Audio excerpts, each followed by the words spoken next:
Central आर्काइव्हच्या त्या जुन्या ब्रिटिशकालीन इमारतीमधील अंधुक प्रकाश असलेल्या रेकॉर्ड रूममध्ये जणू हवाच गोठून गेली होती. कपाटांमध्ये रचून ठेवलेल्या हजारो जुन्या वाळलेल्या फाईल्सचा एक विशिष्ट जुनाट सुवास तिथे पसरला होता. छताला असलेला जुना पंखा किरकिर असा संत आवाज करत फिरत होता, ज्यामुळे खोलीतील गूढ शांतता अधिकच गडद भासत होती. मयुरीच्या हातातील तो जुना कडा पिवळ्या पडलेल्या कागदाचा दस्तऐवज थरथरत होता. तिच्या डोळ्यातील अश्रू दाटून आले होते आणि ते त्या पिवळ्या पानावर पडण्याच्या बेतात होते. त्या पानावर अगदी मधोमध लाल शाईने मारलेला तो मोठा गोल स्टॅम्प अनिकेतच्या डोळ्यांमध्ये सुईसारखा खुपत होता. न्यायालयीन आदेशानुसार हा करार तात्पुरता निलंबित करण्यात आला आहे. अनिकेतने आपली नजर त्या स्टॅम्पवरून हटवून थेट मयुरीच्या चेहऱ्यावर खेळवली. त्याचा श्वास जड झाला होता आणि छातीमध्ये एकाच वेळी अनेक भावनांचे काहूर माजले होते. तो एक पाऊल पुढे सरकला, ज्यामुळे त्यांच्यातील अंतर पूर्णपणे संपले. निलंबित? मयुरी, 10 वर्षांपूर्वीचा हा लँड डीड कोर्ट का निलंबित करेल? आणि सगळ्यात महत्त्वाचं, अंशुमन, त्या मुलाला माझे डोळे कसे आठवू शकतात? त्याने मला कधी बघितलंय? तू माझं आयुष्य कोणत्या चक्रव्यूहात अडकून ठेवलेस?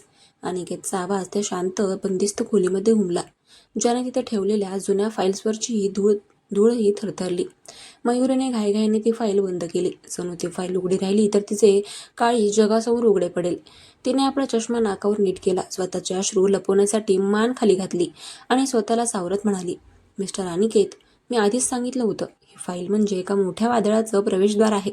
तुला जर हा तुझा स्कायलाईन प्रोजेक्ट आणि तुझं हे कॉर्पोरेट साम्राज्य वाचवायचं असेल तर गुपचूप मुंबईला निघून चल. इथे पुण्यामध्ये जितका वेळ घालवशील तितका तू स्वतःला एका अशा आगीत ढकलत जाशील जिथून बाहेर पडणं अशक्य आहे. मला माझी काळजी नाही आहे मयुरी, मला तुझी काळजी आहे. अनिकेतने एका क्षणाचाही विचार न करता पुढे होऊन तिचे दोन्ही खांदे आपल्या बळकट हातांनी घट्ट पकडले. त्याचा तो कडक कॉर्पोरेट मुखवटा, तो अब्जाधीश बिझनेस हेडचा आव पूर्णपणे आता गळून पडला होता. तिच्या खांद्याला झालेल्या त्याच्या हातांच्या स्पर्शामुळे मयुरीच्या शरीरामध्ये पुन्हा एकदा तीच काल रात्रीची विजेची तीव्र लहर धावून गेली. ती जुनी ओढ, त्या आंधळं प्रेम जे तिने स्वतःच्या काळजामध्ये काढून ठेवलं होतं, ते पुन्हा एकदा तिच्या डोळ्यातून ओसंडून वाहू लागलं. दोघांचे श्वास एकमेकांना स्पर्श करत होते. अनिकेतचे डोळे तिचे ओठ आणि तिचे वाणवलेले डोळे वाचत होते. तितक्यात त्या जुन्या रेकॉर्ड रूमचा वृद्ध क्लर्क डोक्यावरची गांधी टोपी नीट करत तिथे आला. तो त्यांच्याकडे संशयाने पाहत जोराने खोकला. मॅडम, सर, ऑफिस बंद होण्याची वेळ झाली आहे. 4 वाजून गेलेत. तुम्हाला जे काही बघायचं होतं ते झालं असेल तर फाईल जमा करा आणि बाहेर व्हा. त्या आवाजाने मयुरी दचकली आणि तिने एका झटक्यात स्वतःला अनिकेतच्या मिठीतून मागे खेचले. घाईघाईने आपली लॅपटॉप बॅग उचलताना तिच्या हातातून तिची पाण्याची बॉटल निसटली आणि थेट अनिकेतच्या महागड्या फॉर्मल शूजवर पडली. बाटलीचे टोप सैल असल्यामुळे पाणी थेट त्याच्या पायावर सांडलं. Oh, I am sorry, I am so sorry, I am really sorry. मयुरीने नेहमीच्या सवयीनुसार स्वतःचा विचार न करता पदराने खाली वाकून त्याचा ओला पाय पुसण्याचा प्रयत्न केला. अनिकेतने तिचा हात पकडून तिला एका झटक्यात वर उठवलं.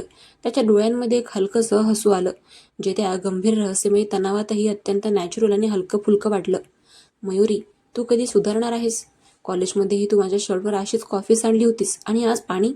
मयुरीने लाजून नजर चोरली. तिच्या चेहऱ्यावर उमटलेली ती लाजेची लाली आणि अनिकेतच्या ओठांवरचे ते हसू, त्या भावनिक आणि हलक्या प्रसंगामुळे त्यांच्यातील 10 वर्षांचा तणाव काही क्षणांपुरता कुठल्या कुठे गायब झाला.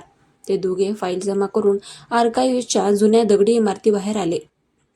पुण्यामध्ये पाऊस नव्हता, पण अचानक आकाशामध्ये काळेकुट्ट ढग जमा झाले होते आणि आजूबाजूच्या झाडांना हलवणारा थंडगार बोचरा वारा सुटला होता. हवामानामध्ये एक वेगळाच गारवा पसरला होता, ज्यामुळे मयुरीच्या अंगावर हलकीशी हुडहुडी भरली होती. तिने थंडीमुळे स्वतःचे दोन्ही हात एकमेकांवर घासले आणि स्वतःला कवेत घेतले. अनिकेतने तिच्याकडे पाहिले.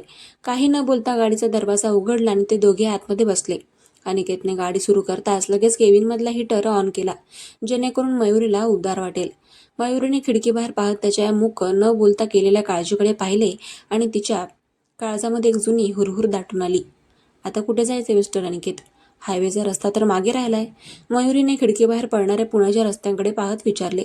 कुठेही नाही, सरळ तुझ्या त्या कोरेगाव पार्कच्या अनुग्रह बंगल्यावर. कारण मला त्या मावशीला पुन्हा भेटायचं आहे आणि मला त्या अंशुमनशी सुद्धा बोलायचं आहे. अनिकेतने स्टेअरिंगवरची पकड घट्ट करत आणि गिअर बदलत ठामपणे सांगितलं. नाही अनिकेत, तू तिथे जाऊ नाही शकत. मी तुला माझ्या घरात येण्याची परवानगी देणार नाही. मयुरी घाबरून ओरडली. तिचा श्वास पुन्हा वेगाने चालू झाला. मला तुझ्या परवानगीची गरज नाही मयुरी. गाडी माझी आहे, हा रस्ता सार्वजनिक आहे आणि प्रश्न माझ्या संपूर्ण आयुष्याचा आहे. अनिकेतने ऑडीचा वेग वाढवला. गाडी कोरेगाव पार्कच्या त्या शांत गजबजलेल्या लेनमधून वेगाने धावू लागली. गाडी अखेर अनुग्रह बंगल्याच्या मोठ्या गंजलेल्या लोखंडी गेटसमोर येऊन थांबली.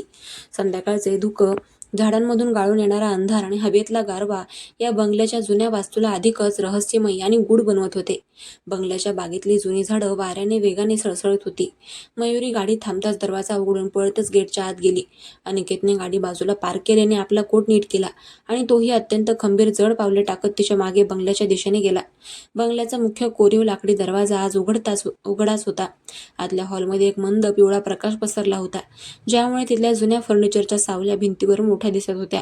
मयुरी आत शिरताच तिने अत्यंत व्याकुळ होऊन मोठ्याने हाक मारली, मावशी, अंशू, कुठे आहात तुम्ही? तितक्यात आतल्या खोलीतून एक लहान गोड 7 वर्षांचा मुलगा धावत बाहेर आला. त्याचे केस पूर्णपणे विस्कटलेले होते. अंगामध्ये एक साधा टी शर्ट होता आणि त्याच्या डोळ्यांमध्ये एक कमालीची निरागस चमक होती. आई म्हणत तो मयुरीच्या पायांना घट्ट बिलगला. मयुरीने लगेच खाली वाकून त्याला आपल्या कवेमध्ये घेतलं. त्याला घट्ट मिठी मारली आणि त्याच्या गालावर ओठ टेकून त्याचा पापा घेतला. अनिकेतने बंगल्याच्या उंबरठ्यावर पाऊल ठेवले. तो तिथेच खिळल्यासारखा थांबला. त्याचा श्वास क्षणभर रोखला गेला. त्याची नजर थेट त्या लहान मुलावर अंशुमनवर खेळली गेली. अंशुमनने मयुरीच्या खांद्यावरून आपली मान वळवली आणि उंबरठ्यावर शांत गंभीर उभ्या असलेल्या अनिकेतकडे पाहिले. त्या क्षणी संपूर्ण खोलीमध्ये, त्या जुन्या हॉलमध्ये एक श्वास रोखून धरायला लावणारी, थिजवून टाकणारी शांतता पसरली. फक्त बाहेर झाडांच्या पानातून येणाऱ्या वाऱ्याचा आवाज येत होता. अनिकेतने अंशुमनच्या चेहऱ्याकडे पाहिले. त्याचे ते मोठे भेदक डोळे, त्याची ती सरळ नाक आणि मयुरीकडे पाहून हसताना त्याच्या गालावर पडणारी ती किंचित लहानशी खळी, ते सर्व काही हुबेहूब अनिकेतच्या स्वतःच्या लहानपणाच्या फोटोंसारखे होते. अनिकेतच्या काळजामध्ये एक प्रचंड मोठी वेदनादायी धडधड आली. तो मूकपणे डोळ्यांमध्ये अश्रू साठवून त्या मुलाकडे पाहत राहिला. अंशुमनने मयुरीच्या गळ्यातून आपले नाजूक हात सैल केले. त्याने आपले मोठे डोळे अनिकेतवर रोखले आणि तो मयुरीच्या चेहऱ्याकडे पाहत अनिकेतकडे बोट दाखवून अत्यंत निष्पाप स्वरामध्ये म्हणाला, आई, हे तेच काका आहेत ना, ज्यांचे डोळे हुबेहूब माझ्यासारखे आहेत, जे काल रात्री तुझ्या फोनच्या स्क्रीनवर दिसत होते? हेच ते मोठे काका आहेत ना? अंशुमनच्या या निरागस निष्पाप शब्दांनी मयुरीच्या चेहऱ्यावरची उरली सुरली रेषही गोठून गेली. ती पांढरी फटक पडली. तिने अत्यंत घाबरून अगतिकतेने अनिकेतकडे पाहिले. अनिकेतने एक जड पाऊल पुढे टाकले. त्याचे डोळे पूर्णपणे पाणावले होते. त्याला स्वतःच्या भावनांवर ताबा ठेवता येत नव्हता. तो अंशुमनच्या जवळ जाऊन त्याला स्पर्श करणार, त्याच्यासमोर गुडघ्यावर बसणार, तितक्यात आतल्या स्वयंपाकघरातून मावशी घाबरलेल्या अवस्थेमध्ये बाहेर आल्या. हॉलमध्ये उंबरठ्याच्या आतमध्ये अनिकेतला पाहताच मावशींच्या चेहऱ्यावर भीतीचे आणि चिंतेचे काळे साठ पसरले. त्यांचा थरकाप उडाला. त्यांनी पटकन पुढे होऊन अंशुमनला मयुरीच्या हातातून ओढून घेतले आणि त्याला स्वतःच्या पाठीमागे लपवले. अनिकेत, तू इथे पुन्हा कशासाठी आलास? प्लीज, हात जोडते तुझ्या पुढे, निघून जा इथून. आमच्या आयुष्यामध्ये आधीच खूप मोठी वादळं आहेत. त्या मुलाला या सगळ्यापासून दूर ठेव, निघून जा. मावशी थरथरत्या रडवेल्या आवाजामध्ये ओरडल्या. त्यांच्या या ओरडण्यामुळे आणि घरातल्या या तणावपूर्ण वातावरणामुळे लहानगा अंशुमन पूर्णपणे घाबरला. त्याच्या निष्पाप डोळ्यांमधून टचकन अश्रू बाहेर पडले आणि तो मोठ्याने रडू लागला. आई, मावशी का ओरडते? हे काका कोण आहेत? मला भीती वाटते आई. अंशुमन मयुरीकडे हात करत रडत रडत म्हणाला. अंशुमनने रडताना पाहून मयुरीचे काळीज तिळतिळ तुटले. तिने पुढे होऊन अंशूला मावशीकडून स्वतःच्या कवेमध्ये घेतले आणि त्याला छातीशी घट्ट धरून ती स्वतःही ढसाढसा रडू लागली. हॉलमध्ये फक्त मयुरीच्या हुंदक्यांचा आणि अंशुमनच्या रडण्याचा आवाज गुंजत होता. अनिकेत तिथेच थांबला. त्याचे हात हवेतच राहिले. रहस्य अजूनही पूर्णपणे सुरक्षित होते. मयुरीचा तो मोठा त्याग, ती पुण्याची फाईल आणि त्या निलंबित कराराचे मूळ सत्य अजूनही अंधाराच्या गर्भामध्ये दडलेले होते. पण अनिकेत आता थेट त्या रहस्याच्या केंद्रबिंदूवर, म्हणजेच आपल्या मुलाच्या आणि मयुरीच्या या जुन्या घराच्या उंबरठ्यामध्ये होता. सस्पेन्स आणि भावना आता एक अत्यंत भयानक, भावनिक आणि क्रांतिकारी वळणावर पोहोचल्या होत्या. बंगल्याच्या त्या पिवळ्या प्रकाशामध्ये फक्त मयुरीच्या हुंदक्यांचा आणि अंशुमनच्या हुडहुडी भरलेला रडण्याचा आवाज घुमत होता. वाऱ्याची एक जोरात झुळूक उघड्या दारातून आतमध्ये आली, ज्यामुळे हॉलमध्ये जुने पडदे फडफडले आणि भिंतीवरच्या सावल्या अधिकच अस्वस्थपणे हलल्या. अनिकेतचे पाय जणू तिथल्या जुन्या सटईवर खिळले होते. त्याचे डोळे मयुरीच्या छातीशी बिलगलेल्या त्या लहानग्या अंशुमनवर रोखले होते, जो भीतीने आपले तोंड आईच्या टी शर्टमध्ये लपवत होता. अनिकेतने एक दीर्घ आणि थरथरणारा श्वास घेतला. त्याच्या हाताच्या मुठी घट्ट आवळल्या गेल्या होत्या, पण त्या रागाने नव्हत्या, तर एका असह्य वेदनेने आणि अगतिकतेने होत्या.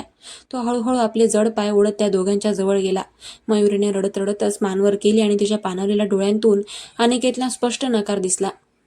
अनिकेत, प्लीज पुढे येऊ नकोस. अजून नाही. पण अनिकेत थांबणार नव्हता. तो शांतपणे खाली बसला. थेट फरशीवर मयुरी आणि अंशुमनच्या समोर गुडघ्यावर बसला.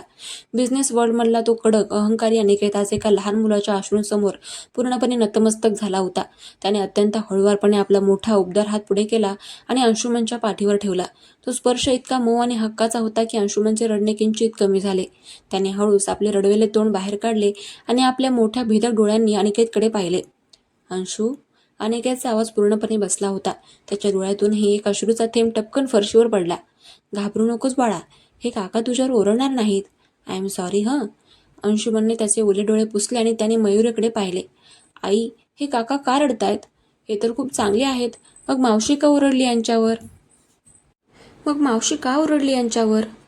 मावशी सोफ्याच्या कोपऱ्यामध्ये उभ्या राहून दोन्ही हातांनी स्वतःचे तोंड दाबून रडत होत्या. त्यांना माहिती होतं की हा निसर्गाचा खेळ आता कोणाच्याही हाताबाहेर गेला आहे. मयुरीने अंशुमनला अजून घट्ट पकडले आणि अनिकेतच्या डोळ्यांमध्ये पाहत अत्यंत धीम्या आवाजामध्ये म्हणाली, मिस्टर अनिकेत, तुम्ही पाहिलंत ना, तुमच्या एका जिद्दीमुळे आज माझा मुलगा घाबरलाय. हात जोडते तुमच्या पुढे मी. आजची रात्र तरी आम्हाला शांततेत जगू द्या. जे काही बोलायचं आहे ते उद्या ऑफिसमध्ये बोलू. तिच्या आवाजातली ती अथांग अगतिकता आणि माझा मुलगा हा शब्द ऐकून अनिकेतच्या काळजामध्ये सुरी चालल्यासारखं झालं.